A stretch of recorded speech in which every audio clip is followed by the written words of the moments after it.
What we have seen in scientific studies is when you put people in a state of hypnosis in an MRI machine, that certain parts of the brain are dialing down. So, Michelle, I call myself half woo, a woo adjacent, like Katarina says.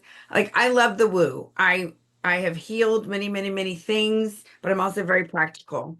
And I know that some of my audience probably know what hypnotherapy is, and I also know there's a lot of new people who are just coming into consciousness and healing and learning all about those things. Can you just share a simple basic explanation in case anyone is listening and they're like, what the heck is this? Because hypnotherapy, Absolutely. I was like, it makes me think of like, are you going underwater? So here's the thing. Hypnotherapy, we used to kind of classify it with kind of things paranormal, like woo things like ghosts and spirits and all this kind of stuff. And I would say there is an element of unusualness or oddly connectedness that is part of hypnotherapy. And now we have this wonderful thing called an MRI machine.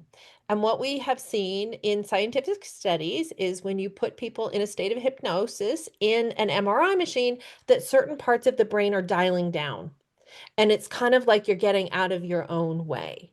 And so when you dial these parts of your brain down, you are able to listen to parts of yourself you couldn't hear before, able to absorb affirmations in a much stronger and more powerful way. So it's a completely natural process that people have been using for hundreds of years. Now we're beginning to get a glimpse as to why it works. It's exceptionally powerful. It helps people sort of use their own thinking to make changes that they want to make that maybe they just hadn't been able to make before. And I love helping people use it to solve all kinds of problems, eating problems, stage fright problems, public speaking problems, anxiety problems, phobias, Sugar? tics, sugar.